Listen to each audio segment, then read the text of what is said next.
Lamptey Show. My name's Joey, and I'm joined by Paul. All right, mate. And by Neil. Hello.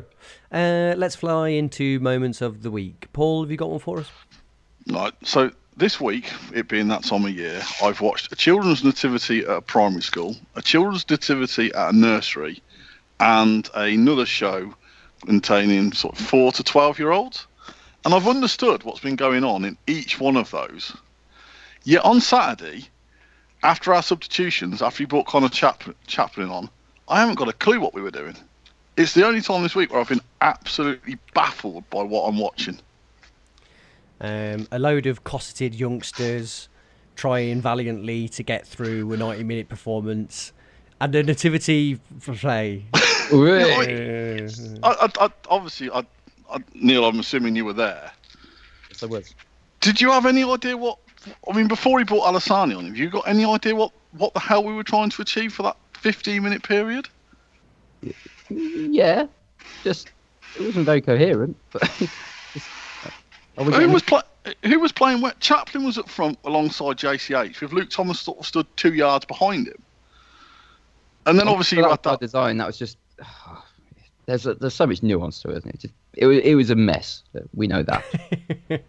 And then you had that farcical thing where sort of then Shipley tried to play the ball to the right wing, and basically looked like one of the worst passes you've ever seen in your entire life. And it wasn't great, but it does that a lot.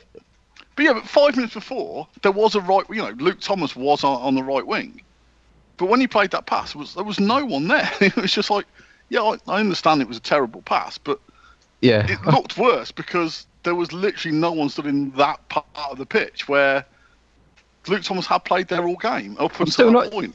I'm still not sure that's a defence. Like, if someone was in the position 10 minutes earlier, well, I saw you there earlier, so please be there again. Yeah. Oh, Shipley's a whole different discussion, isn't it, really? Bless him. Neil, moment of the week?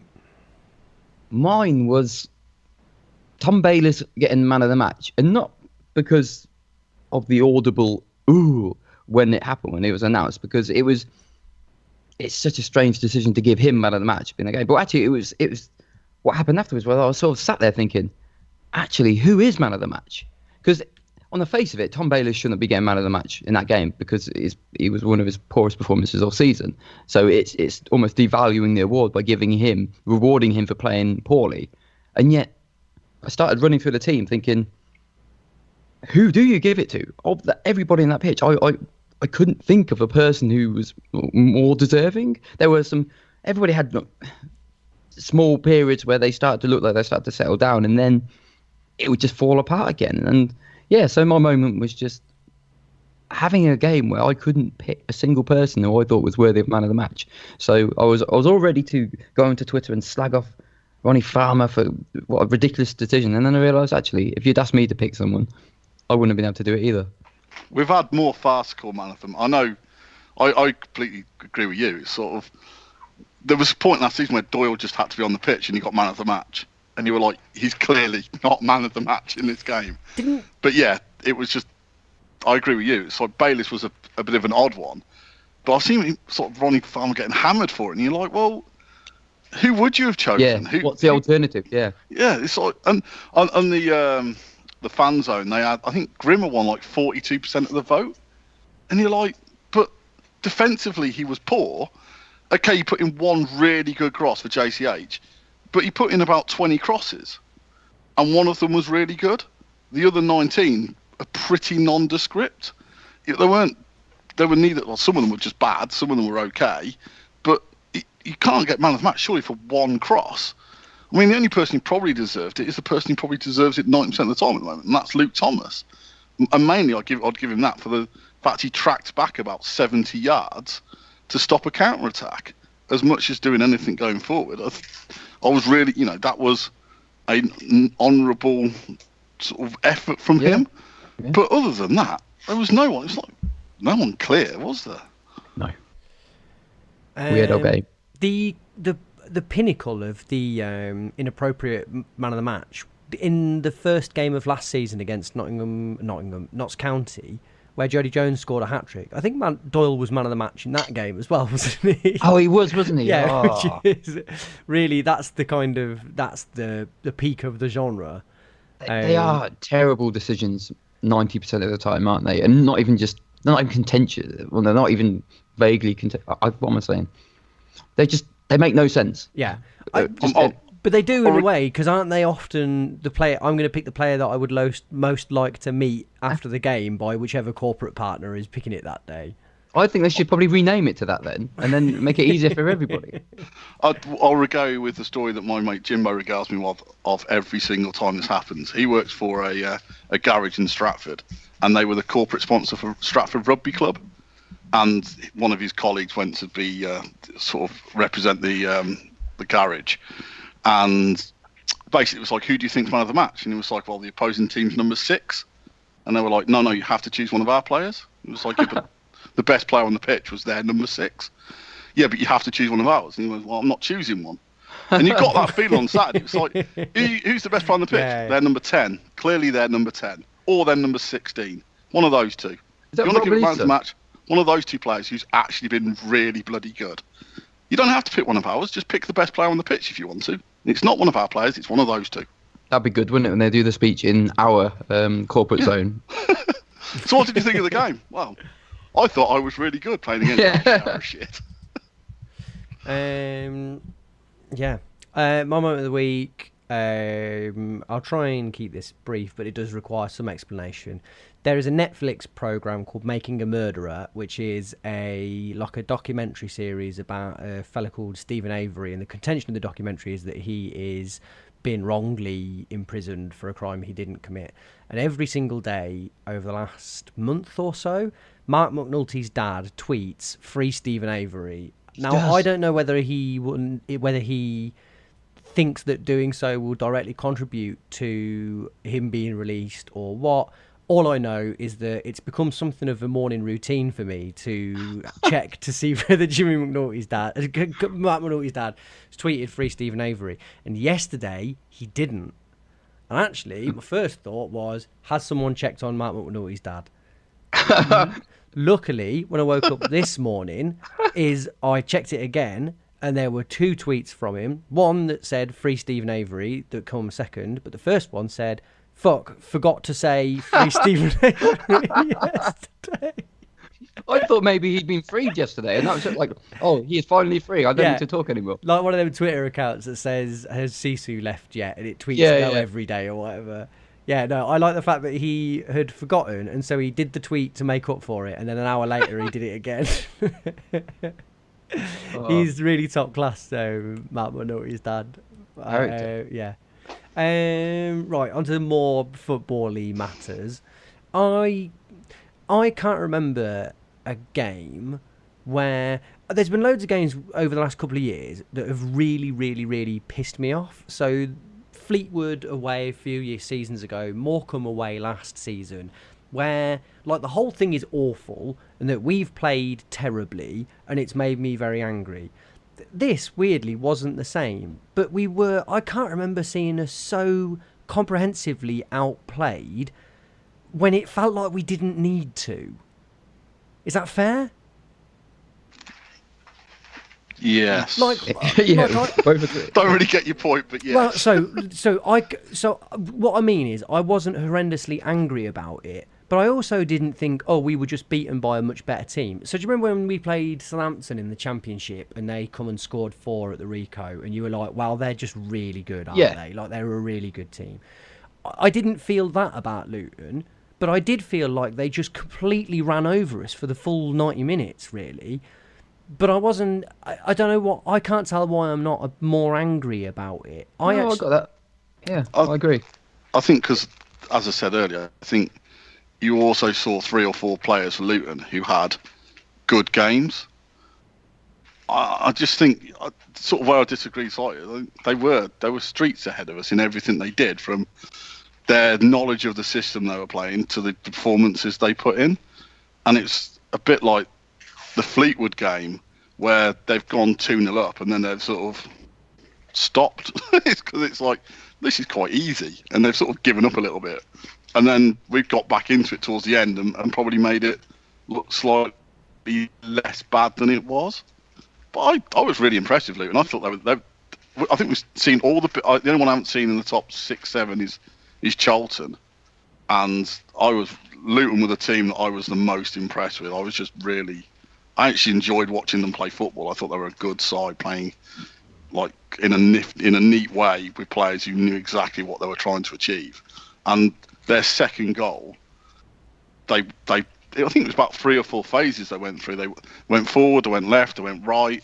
They retained possession. They did some sort of quick passing, then someone dribbled it, and then they put in the ball. And it was just like, you watch it and you're going, actually, they've probed, they've found a weakness, they've got to the byline, they've crossed it in, they've scored from 3 yards. That's a really good goal.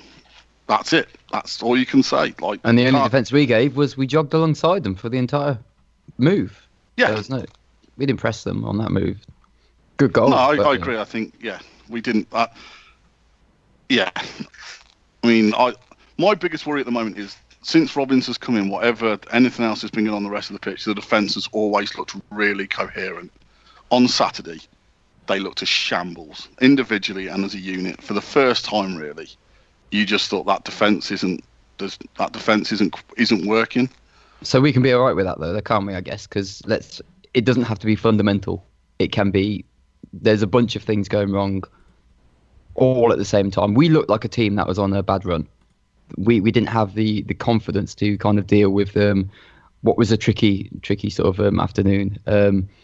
Even players like Lee Burge, who to this point has been fantastic all season long. He made a mistake last week, and this week I got the impression of someone who was trying to create the illusion of being confident, so taking his time, but actually just continue to make bad decisions because of it. But actually, you wanted just a really stable, solid performance from him, and anything, just go through the motions. And for some reason, he was just making bad decision after bad decision. And that's what gets me more than anything. When the players are on that sort of pitch, I couldn't give a shit about mistakes, if they miscontrol it and stuff like that, because it just happens. It's hard work, and you've just got to work hard and be tenacious. But when you see people making the same daft errors and then given the chance to redeem themselves, then make the same error again, and it's not based on sort of quality, it's just based on making a bad decision. That's what I found the other day. It was just relentless bad decision after bad decision, and someone like Bayliss just sort of he was almost the epitome of someone who wasn't learning from the mistakes, and he was just quite sloppy, I thought. So that was my quick take on it anyway. Yeah, I think let's face it, we're one of the lowest goal scorers in the entire division. I think we're the second lowest goal scorers at home. We scored, before the game, we'd scored 9 in 10 home games. So we replace a striker with a defensive midfielder. And you're like, okay, I don't see how this is going to help us score goals.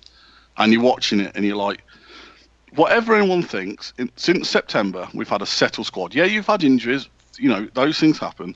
Since September, all we've had is the same set of players.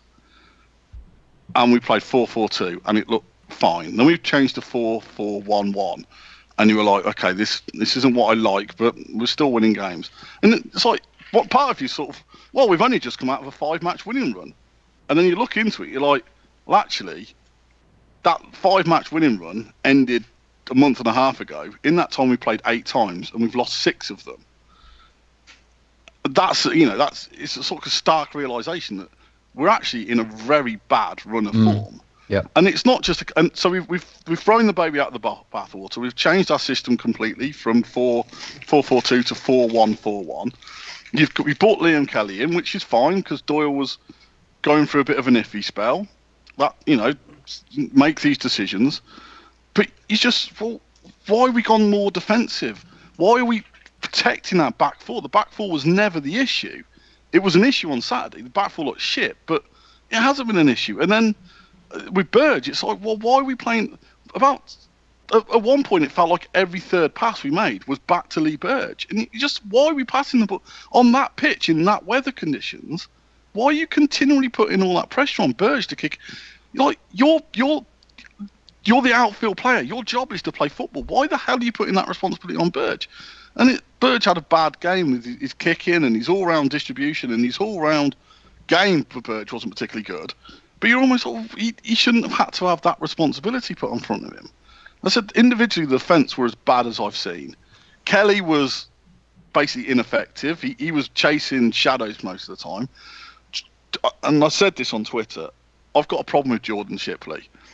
And I know I go back to this. Last season against Mansfield, it clicked. It was like, actually, I've sort of been a bit underappreciative of Jordan Shipley, but he's a really good player. He's got touch, he's got vision, he's got work rate, his passing's really good. And you know, you sort of have that player and you give him that benchmark now. It's like, I've seen, you discuss this quite a lot, Neil. I've seen you have that performance. Yeah. So every time I watch you now, you are judged against that. And you watch him on Saturday and you were like, why are you making this look so hard? And obviously we talked about the pass earlier that he just punted out of play. In the first half, he took a quick free kick to Luke Thomas and played the ball 5 yards in front of him and went out for a throw-in. You're like, that. It wasn't a difficult... You had margin of error there, and you've overhit it. A lot of his passes are just overhit. And he's not working, but, you know, he's playing central midfield in this system, which I'm not quite sure what him and Bayliss are meant to be doing in that system, because they're playing central midfield, but are they meant to be getting forward with Kelly as the security behind them? And that doesn't work. And I said Bayliss had a terrible game for Bayliss. Even Luke Thomas, who is the one player we can rely on, isn't really getting involved. And then you have Hawula getting the ball, and it kept happening. They would attack, the ball would break down, it'd go to Hawula's foot, it'd be sort of 20 yards into our half, and everyone would start getting excited. And you're like, what are you getting excited? The only two people in front of him are JCH and Luke Thomas. They're 60 foot away. And the last time I watched, he didn't have that pass in his locker. Or his other option is basically run as fast as he can up the left wing, where they've got two defenders covering him. And then I wouldn't mind him try that, though. That would be nice, wouldn't it? Okay. Yeah, I mean, it would have been nice. But you know what I mean? It's like, those are his two options. Mm. Hawula's meant to be a centre forward. And we're playing him in that system. And this was, we're playing 4-3-3. We weren't playing 4-3-3. Because if we were, you watched Mo Salah and people like that for Liverpool who play 4-3-3. They're never that far deep. Because the system they play means that those three, they attack, but they stay up front and they occupy the defence. People are worried about them tracking back, so they don't leave them free. And we leave our wingers are tracking back to defend in front of us. So you're playing five across midfield, but we're not. We've got Liam Kelly so deep. He's basically playing as a sort of auxiliary centre half. And you're like, so you're giving Luton the game. And then suddenly, out of nowhere, Luke Thomas puts in an amazing cross. Hawula shoots, and it's like, is it over the line? Isn't it over the line? I know we've all seen the video of it. I still can't tell. I couldn't tell at the time either. Jimbo was absolutely adamant it was over the line. The only thing the big thing I agree with Jimbo on is, in the Premier League, you know, if that's a goal, how the hell can you have the computer program to tell if it's a goal in the Premier League, but not bother at having the rest of the leagues? It's like, it can't be that expensive. The Football League must have some money. Like, it shouldn't be down to the clubs to implement. It should be down to the Football League to pay the money for implement it in each ground. It can't be that much, surely to God. And then at least you know one way or the other. I guess, how do you do it? Do you get special goals? Is that how it works? Special nets? I mean, the Premier League have got it, so the technology's out there. So, you know, if it's available, surely you can implement it. It can't be that difficult to implement, surely to God. But anyway, so then there's was that a goal? Wasn't that a goal? And then our next shot on target was probably in about the 65th minute when JCH had his header. The next shot on target after that was about the 81st minute, and then we had the penalty. And in between that, it was all Luton, and basically how many will Luton score, how bored will Luton get when they're it's just so easy for them. They're under no pressure. They're passing it around completely easily. JCH, he's having one of those spells where you look at him and go, yeah, you work hard a bit, but you're not particularly... you can't play like... if you're playing a lone striker, you've got to have players around them, unless that lone striker is unbelievably good. And I'm sorry, JCH isn't unbelievably good. So you need someone to help him out. And he's chasing lost causes. He's working hard, but the whole team are working hard. But there's just a general lack of quality. I wonder with him whether there's a problem in that he has... I think we'd all agree that he's had an okay season individually, hasn't he? But some spells better than others, but there was especially a period where we were doing okay, where he seemed to be playing well during that period. And actually, I wonder whether that has masked a problem, which is that he doesn't really fit in the team, does he? I think really what we need is Biamu, someone who's a much more functional, typical kind of target man link player. And he's not that, is he? I don't think he's particularly adept in the air, and I think Paul, you tweeted it, or somebody did recently, and said if he's gonna be that guy, he needs to spend more time on his feet rather than on the deck. And I don't know whether it's become difficult because he's played okay, because you don't want to drop someone out who's doing all right. But I wonder whether actually he's just doing okay on a sort of semi-individual basis, and he's really helping the team overall. Look, the problem is he's not particularly good in the air. He's not particularly strong. He's not particularly good at holding the ball up. He's not particularly quick. And he's not particularly good at football. In terms of his vision and passing is pretty average. And the problem is, it's like, if you're going to be a lone striker, you've got to be good at, or if not good, you've got to be dominant at one of those. So you can be a lone striker, like Leon Best wasn't particularly good in the air, but he was good at holding the ball up. Strong and as you could build off Leon him. Best, yeah. Yeah, and it's like, the thing is, if the ball went to JCH and he held the ball up and brought others into play, you'd be like, oh, okay, that, you're not good at heading the ball, but that's fine. That's your attribute. You look at him and go, what is your unique selling point? Yeah. And he doesn't have one. And that's the problem.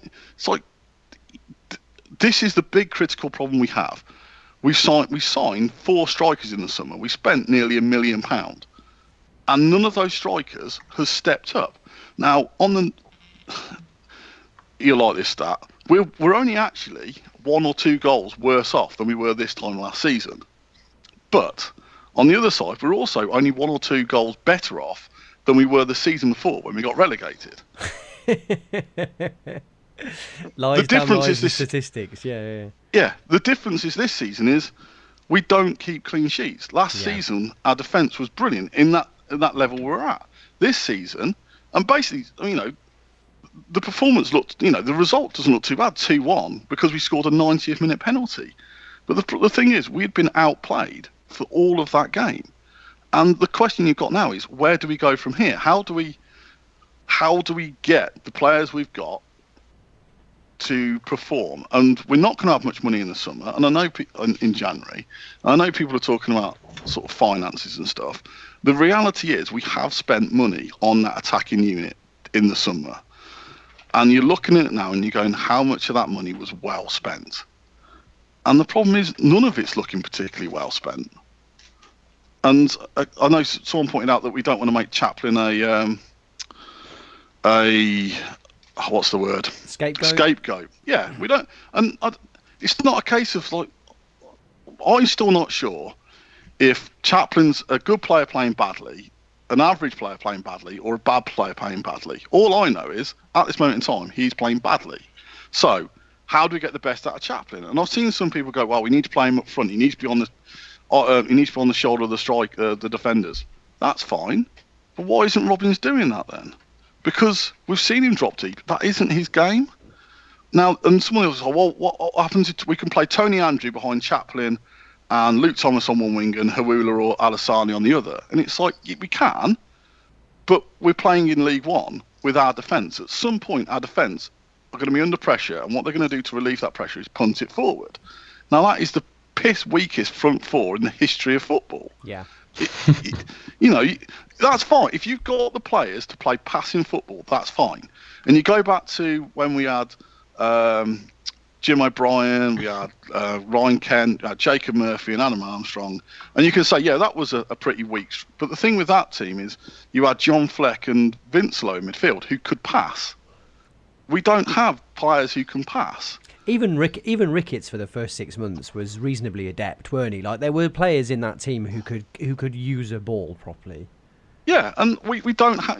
So you can play it's not that the same now, is it? Yeah. No, you can play that front four, and it might win the occasional game, but it's going to lose a far sight more because teams will just bully that front four, and that's we don't have that big striker. We don't have that target man. Yeah, Biami. We can all bemoan Biami's injury, but the thing is, we signed 4 strikers in the summer, and not one of them is a Biami type player. And I've seen Robbins today go, "Oh, we wanted James Collins," and it's like, but you haven't even signed a James Collins. You might have wanted James Collins, but the player you spent nearly £500,000 of is the complete opposite of James Collins. He's tiny and he's piss weak. To be fair, I think he was talking about having tried to sign Collins in the League Two season. I think he was saying that he tried to sign him the year before. Yeah, but I think, you know what I mean? It's like, if that's the sort of player you wanted, and what's the difference between having one that player in League One and League Two? He's that type of player who's good on the ball, strong and deadly. You want that player. Surely you want that player. Division you're in. I think we've established this, haven't we? And I don't know whether you might disagree with me, but even though I think this is a well-trodden road, is I don't think Robbins thinks about football that way, does he?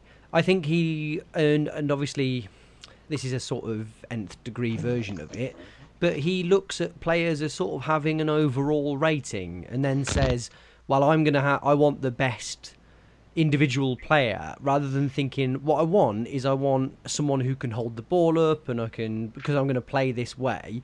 I think he wants a defence that doesn't concede and he can do a reasonable job of drilling them. And then going forward, I think he just goes, right, who's a good player? I'll just throw them in, and eventually, I disagree with that. Time, they'll just score a goal somehow. You said that, and someone made a comment after the last pod and basically went, "That's bollocks," because he's come out and said that last season he had to stop Liam Kelly doing what Liam Kelly wanted to do because he was micromanaged to do what Liam Kelly did. And it wasn't until the second half of the season, later on in the second half of the season, when he gave Liam Kelly a bit more freedom. 2 different points, but I know what you're saying. I think he, and this is going back to Chaplin. I think he does want Chaplin to drop it. I think ideally, in Mark Robbins' world, we'd play 4-4-1-1. We'd be absolutely rigid as hell, but we would score the occasional goal, which is fine. And last season it worked because we had McNulty who scored 28 goals. The last time he was here, it worked. He had David McGoldrick. The problem is with that style of play is you are very reliant on one player scoring your goals. And the problem is, we don't have that one player this season.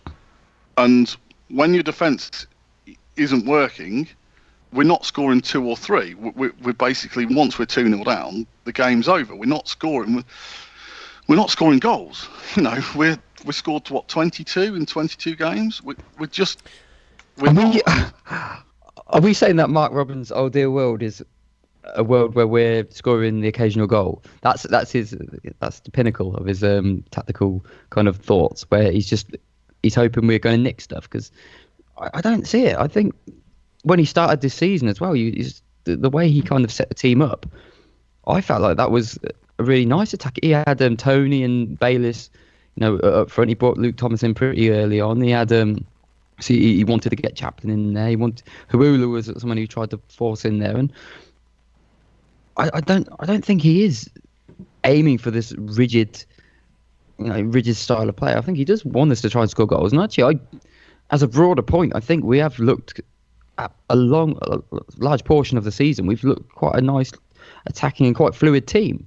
That's not to say we've implemented or we've actually finalised everything at the end of it. We're not scoring, obviously, but I think we are quite dominant. And you think back to the home performances all the way through the season. I think we've pretty much dominated every single home performance, and then we somehow managed to either lose our steam or don't get the points out of it. But I don't think it's quite as I don't feel it's quite as bad as we're making out.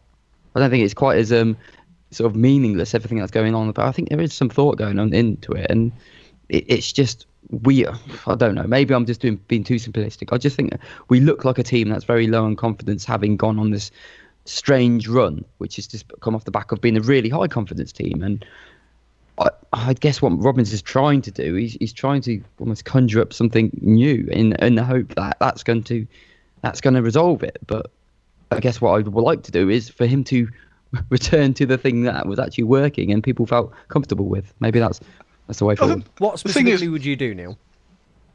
I had no issue with how the team was playing previously. So specifically, I had no issue with Michael Doyle. I think he offers us more than when he's in the team than if he's not in the team. And this goes beyond just his ability to pass the ball, because he gets the ball more than anybody else in the team.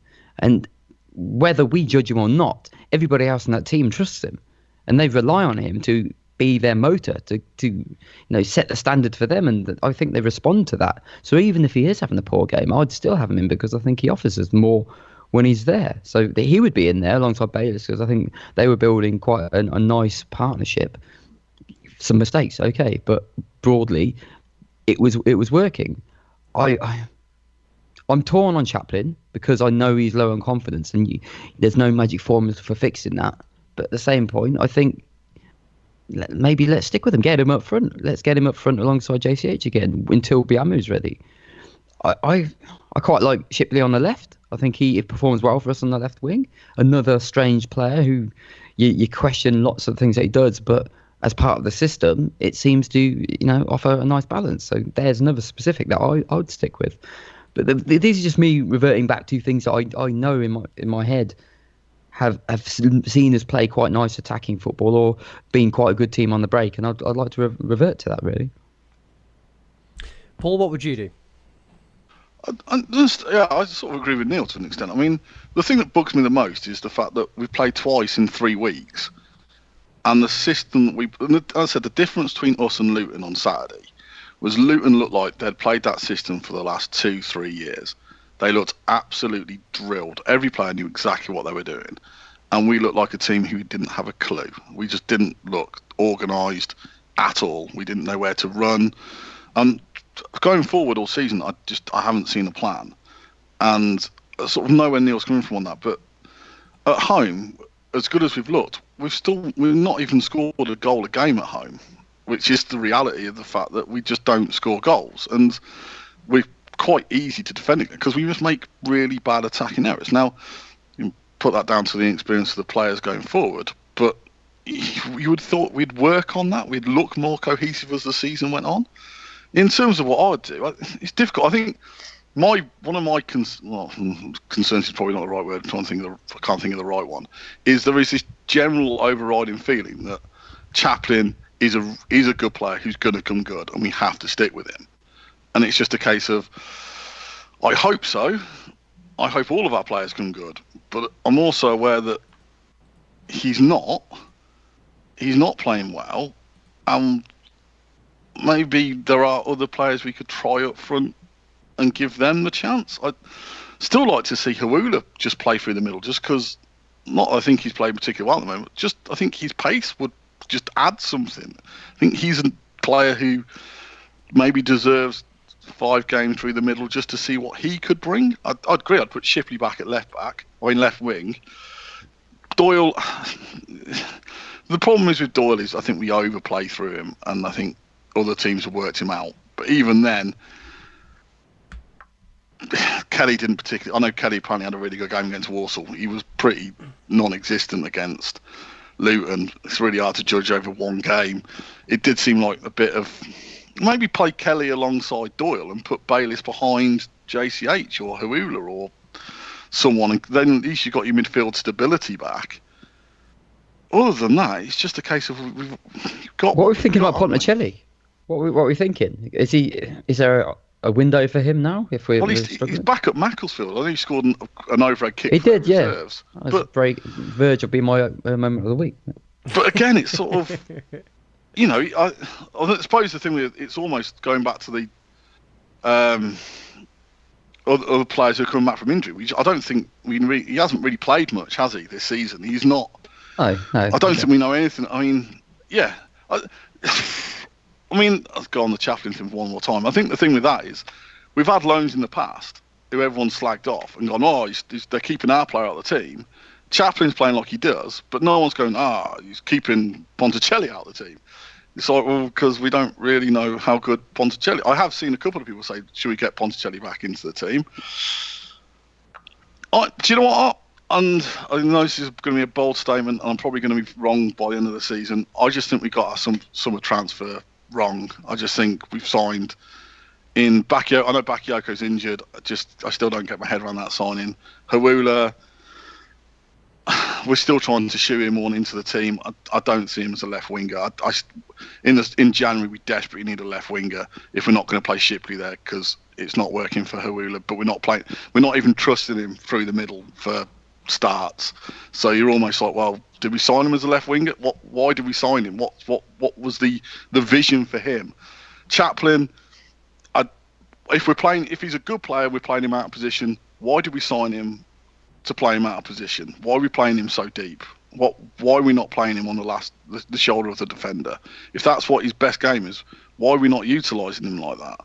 And if that's not his game, and he is a different type of player, it's a bold move to spend that much money on a player who's got no history at Portsmouth of playing that role and isn't particularly playing it well in the first team. Agogo's, bless him, he's trying, but that penalty he gave against Walsall sort of summed up his career so far, hasn't it? A bit clueless. Junior Brown's finally getting into a bit of form, but not particularly playing particularly well. He's no better than Ryan Haynes or Chris Stokes, is he? You're not sat there going, we've definitely improved our left back there. We're a better team now with him in the side. And you just thought, well, we spent some money in the summer. What we spent it on, you go back to what we want. We actually want the majority of the team that was left from last season in the side still. We haven't moved forward that much. The signings we've got haven't moved. We haven't progressed. And as Ed, who isn't on the pod, made a very salient point, the other thing is we're not better than the sum of our parts. We're not overachieving either. We haven't got an average team. You look at Wickham. Wickham are now, I know it's still at halfway through the season, but Wickham are flying up the table. And you're not telling me that teams in the Championship are cherry picking their players out, and they've got no budget. But they're just, again, you get the feeling they played a style last season, and they're still playing it now. They've been playing that system for 2 years, a year and a half, and it's worked for them last season, and it didn't work for a bit this season, but they've stuck to what they know best. The problem with Cov is what got us promoted, we've thrown away. What we went on a good run for, we won 5 on the bounce. Well, we've thrown that away, and we're trying to start again from a fresh piece of paper. And it's like, as Neil said, we won 5 games. Put that team back in as much of that team you can. Put it back on the pitch. What's wrong with that? What's wrong with going back to what worked? Why are we trying to reinvent the wheel? Any final thoughts on any of that before we move on? No. No, let's speak to Dom, and then we'll do some listener questions. Hi Dom, you're right. Hiya. Shrewsbury then on Saturday. Is that the accepted pronunciation of it? I know that there tends to be a bit of debate over that. Yeah, I'm pretty sure it's Shrewsbury. I think I've met one person in my life who lived in Shrewsbury. They said it was Shrewsbury, so who am I to disagree? That's good enough for me. What can you tell us about them? So it's been a transitional year basically for them. They made it to the playoff final last season at this level on a pretty shoestring budget. They were fairly unlucky not to get automatically promoted. If you look at the point tally they got, it would have gotten more automatic promotion in most other seasons. They fell short last year because Blackburn and Wigan were just so good at that level. But basically, from the sounds of it, their manager at the time, Paul Hurst, had already agreed to take over Ipswich before they'd even played the playoffs. The chairman basically came out and said that he cleared his desk before the playoff final, and he was ready to go. He went to Ipswich and didn't really work out for Paul Hurst there. He's currently out of a job. Shrewsbury themselves, they turned to the Macclesfield manager, John Askey, who'd done a pretty good job there, getting automatic promotion from the National League on a shoestring budget. And it didn't really work out for him at Shrewsbury this season. He just never really seemed to win over the fans with players. He seemed a bit of a low-key personality, really. Apparently, intensity of his training sessions wasn't high enough, and he just came across as a little mild-mannered to the fans. They never really took to him. So he was sacked last month, and he has been replaced by former Coventry defender, someone who was good for about 6 months and didn't really do much after that, but always seemed like someone who'd go into management, Sam Ricketts. And I mean, he doesn't have a lot of managerial experience to his name. He took over at Wrexham over the summer, and he had them around the automatic promotion places in the National League, which it's a decent job, but it's not a lot to go off when they were sort of towards the bottom of the League One table. But I suppose if anyone can get goals out of Stuart Bevan, then they must be a fairly decent manager, even if there's a short stint to go off. Yeah, do you think that was the deciding factor in the interview process, that kind of miracle work could be transferred elsewhere? Yeah, I just imagine it was just 2 slides from Sam Ricketts on his PowerPoint presentation. What about the players that he's got at his disposal? Fajiri Okanabiri is a player that Ryan Haynes was quick to congratulate for scoring again at the weekend. What can you tell me about him and his colleagues?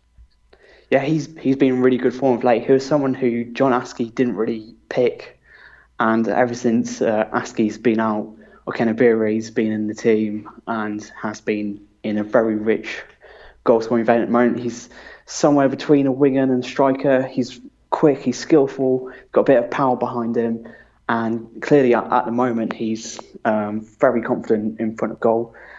At the moment they're playing sort of a 4-4-2 diamond system, basically because the best players that they signed over the summer were central midfielders.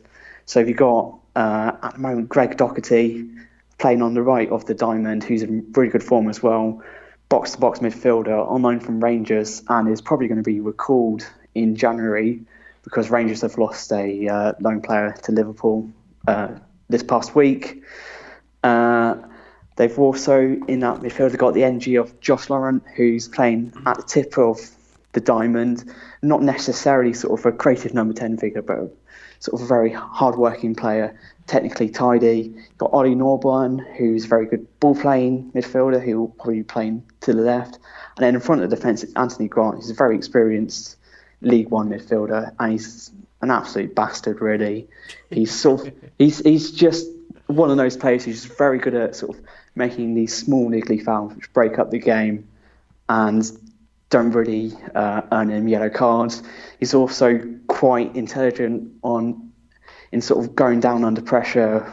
If an opposition player's trying to go down, trying to close him down, then he's not scared to take a tumble. So he can be quite an annoying player to come up against because you're wanting the referee to do something about him, but he never does anything that obvious to earn bookings or red cards. And who else? Also on the bench at the moment, because of the switch to the diamond formation, is the winger Sean Warley, who is up there with assists this season. He was a very important player for them last season in creating chances, and is simply sort of out of favour at the moment just because there isn't really room for a winger in their system. But he's someone Ricketts might bring off the bench to make an impact. Not a prediction, but how do you think in general it will go? So it's quite an important game at this stage of the season. If Shrewsbury beat us, then they go above us, I think. And so it's sort of on the run we're on. It's sort of a key juncture now. If we can get a win out of here, even just a draw, it sort of stabilises things, and we start possibly looking further up the table, heading into Christmas. If we lose this one, you are starting to look over our shoulders a little bit. I know that there's still quite a big gap between us and the relegation zone, but I think this could be a bit of it's a key juncture, basically.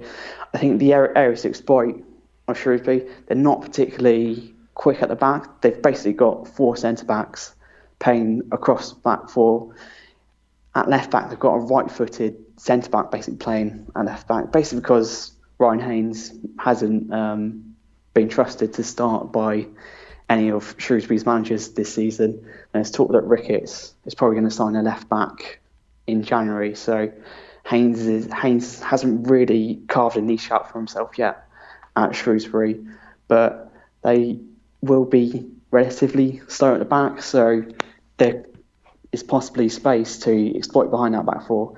Would be interesting to see whether Robbins is bold enough to throw someone like Alassani in, who looked quite useful and who came off on Saturday against Luton. I think he's someone who could offer something different and help us stretch teams a little bit more than we have been doing at the moment. So I think this is an important game to, if not win at this stage, at least avoid defeat and really start to show that we're turning a corner, because what we saw against Luton on Saturday was a team absolutely shot of confidence.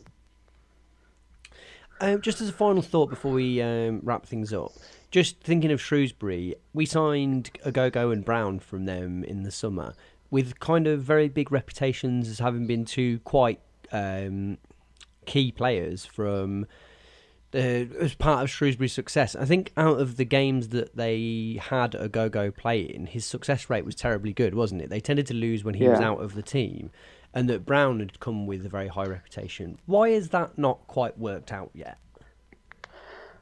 I think it's an interesting question. I'm aware part of it is whether either of them have sort of quite settled into the sort of the club at the moment, where Agogo, especially at Shrewsbury, was an absolutely vital player for them. He was sort of the beating heart of the side, and whenever he's come into the team here, he's either been playing alongside Doyle, who's been that sort of beating heart figure in the side. He hasn't really been able to stamp his mark on games, or he's coming on as a late substitute and sort of trying to catch up to the speed of the game, which we saw against Walsall quite disastrously. I mean, I can't really put my finger on Agogo at the moment. I'm not really sure how he comes into the team and where he fits in. And he's someone who you wonder whether, if someone came in with a loan offer for him in January, whether we might be quite happy to let him go at least for a short period, because he's on a long-term contract. He's 3 years, which at the moment he doesn't look like he's going to get to the end of. Brown, I think, is starting to get up to speed. Yeah, he has been better in recent weeks, so I'll give him that, certainly. Yeah, and I think when Mason first got injured and Brown came into the side, I was really worried about Brown's performances, but he seems to settle down a little bit. We sort of know what he's going to do, to the point where I probably wouldn't have Mason back into the team at all, because while I think Mason is a slightly better player technically, in terms of experience, in terms of what he offers aside, he was someone who was still getting targeted by opponents, mainly for his lack of height. And with Brown, at least he's better in the air, even if he's slightly erratic. But I'm relatively happy with Brown at the moment. Good stuff. Okay, right. Speak soon. All right.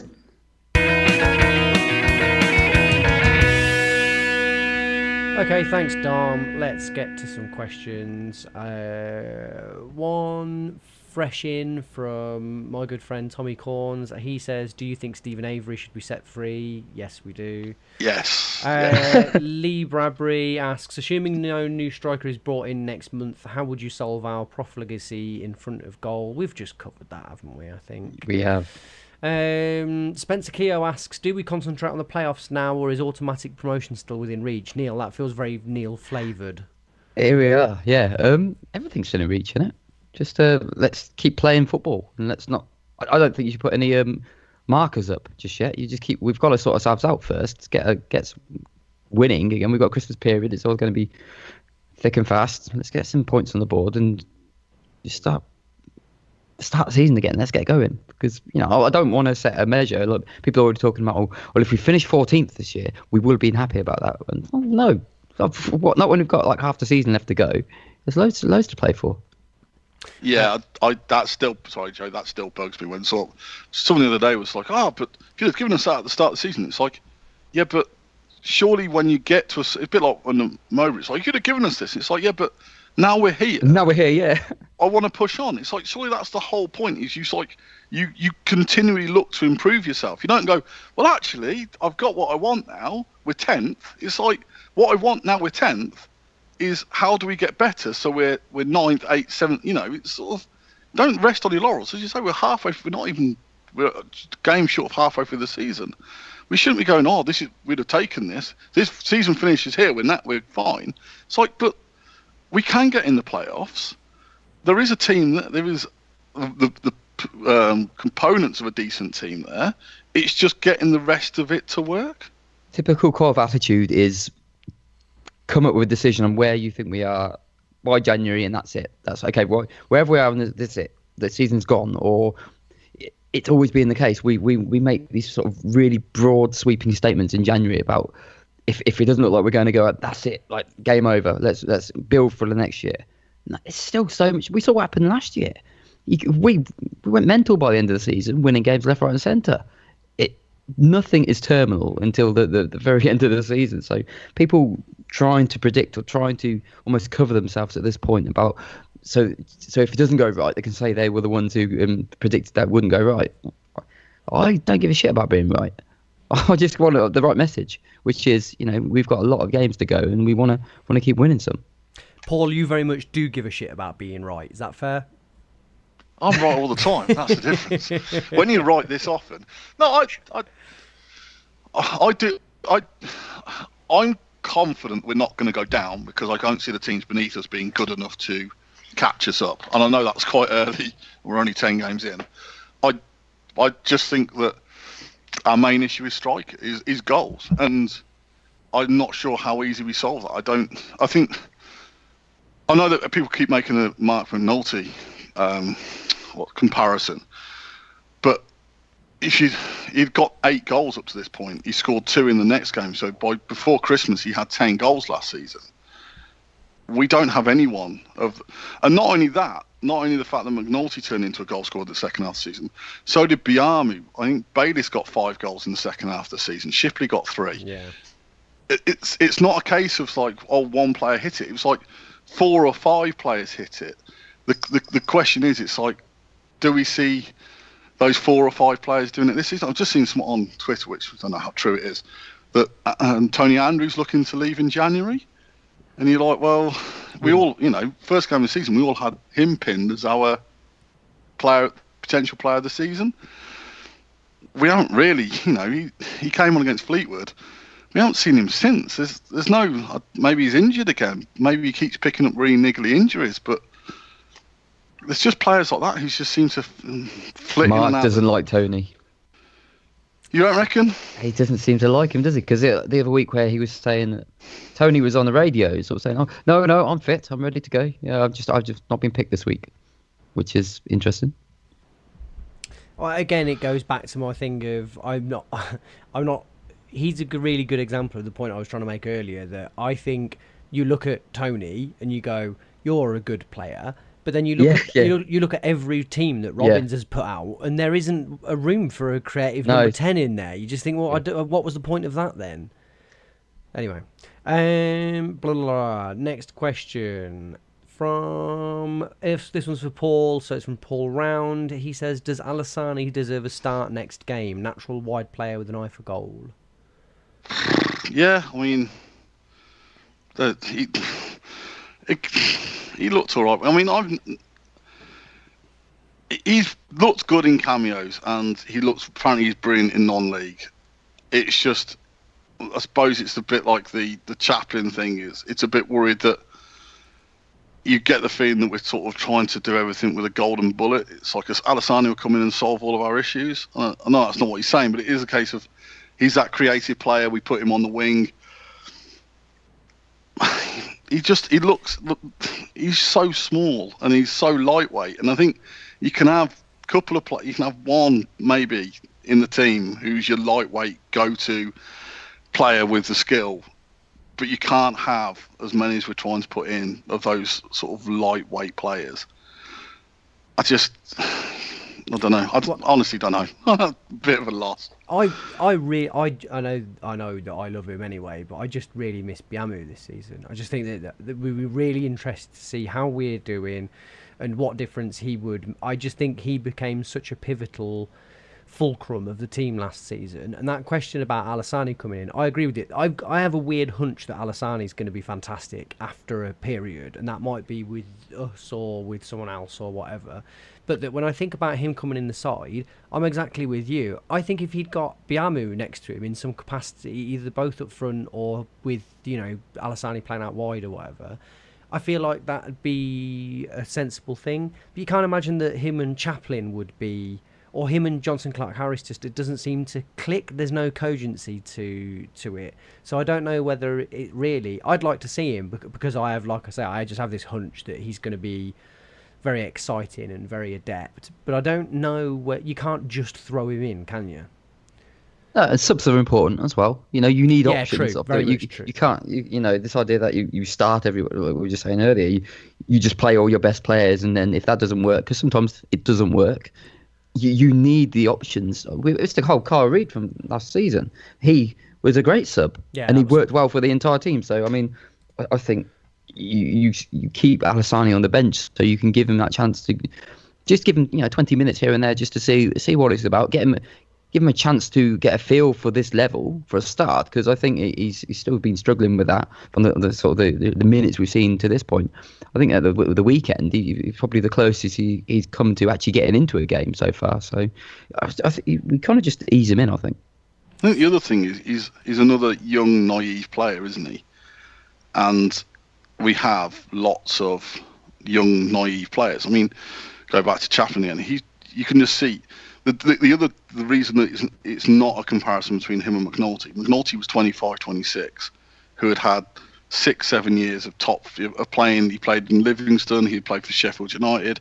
He had scored goals at Portsmouth. The player that you're looking at for McNulty, and the sort of experience he had, the fact he had been through it all before, that isn't Chaplin. Chaplin is very much a raw player, isn't he? You can watch him and you're inexperienced, and it's not a criticism, because that's what players are. It's the same with Luke Thomas. Again, it's like Luke Thomas. I think has Luke Thomas scored one league goal? Yeah, I think so. Yeah. Or is it two? Because he scored against Warsaw, didn't he? So he's got two. And you look at him and you're like, the amount of chances and things you create and decent positions you're in, you should be on about 8 or 9 goals this season, because you've got you keep getting in those positions where you're the one who's, to some extent, you more than the defence have stopped you doing the good thing there, because you've bamboozled the defence. You've taken the defence out of it. It's now your decision making. And we discussed previously, that decision making may or may not come. It doesn't always come to every player. Some it does. But some of them, like Michael Owen, was 18 and knew exactly what he was doing as soon as he got the ball at his feet. And that's why he scored all those goals when he was 17, 18. The same with Rooney. But they're the exceptional ones. The other players, you can see it develop over the time they're in the team. The thing with Thomas is, can he, second half of the season, can that switch flick, and can he sort of create things? But you put him, Alassani, Chaplin in the team, you've basically got 3 players who are really inexperienced, quite small. You need a Biamu, or you need that guy who's been there and done it alongside him. The thing with JCH is JCH hasn't been there and done it either. So you're still lacking that focal point. We were really lacking that Biamu, who is, not the Biamu who had done it previously, but Biamu 26, 27? And his journey last season, how he grew into the team, you don't see anyone doing that this season, because you don't see anyone with that, also with that attitude that he had. I mean, that's the other thing, isn't it? It's that getting better each game, that actual physical improvement. You don't see anyone, not just the strikers, no one in the team is really making. The only person who's probably done that for me this season is Hyam, who every time I see him, I'm getting more and more impressed with. Final question then from Rob Jones, who asks, what do the panel want for Christmas? I don't know whether he's offering to get us something, but presumably not. But does anyone have any desires for Christmas? Okay. I don't know to take it seriously, or it's just a wish to Santa, or we just, I don't know. Max Should should we be make on it football? back. Yeah, make it football related. That's actually what I do want back. Isn't he in training now, Max? I don't. Am I a bit ahead of myself? I think he might be, but I think at the very, very, very, very earliest stages of it, he was back. He's doing a DJ set, isn't he? Yeah, I saw him. I saw that the Family Zone had posted another cachet of photos of him smiling uncomfortably, which is my favourite of all of the Max looks. But I didn't realise he's got 5 names, by the way. That's interesting. Has he really? He's a 5-name. He's Maxime Gerard Biamu Ungnapnu Yoke. Yeah, that's rock solid. Yeah. How about a ground? That'd be good in terms of things we want for Christmas. It'll be New fine. owners. New owners, yeah. No Brexit. Yeah. I mean, how far are we going to go? Football clubs not being racist anymore. Yeah. Fans not being racist anymore. Racists not being racist anymore. You know what I realised the other day? Go on, Neil. This is really profound. There will always be racism. There we go. I've just decided. Not that we shouldn't stop to, but I realise there's always going to be people in the world who will want to be different and will want to say mean things. You'll never stop that. So, not that there's not this world where you're not. No, it's the nature of living, isn't it? It's the nature of the world. Yeah. So I always think, what's if there is such a thing as an end goal? What is the end goal? When actually the end goal in racism is to make it illegal to be that sort of prat. So you know all that sort of stuff is gone. Really enhance the taboo around it, so that anybody who's being racist is totally shunned from society. Which I think we're getting there. I don't know how I got onto this, but yeah, that's what I was thinking the other day. I was sort of thinking, actually, I don't think we ever get to a point where there is no racism. So how do we make the world as good as it possibly could be and make those people who are racist totally shunned from society? What my favourite bit, not my favourite bit, but the thing that I found most amusing about the Sterling thing was the guy who was like, well, I've been a football fan for 50 years, and it's suddenly the fact there's Sky cameras that my seat is now... It's like, mate, you're in your 60s hurling abuse at someone from 5 yards. That's the other thing, isn't it? That's not a camera being there which has made you look like a complete twat.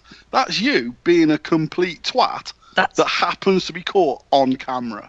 That got me as well, just to say, so the racism thing is dreadful, it's abhorrent and all that, but also just acting that way to the way people act at football to another human being, like within that close proximity.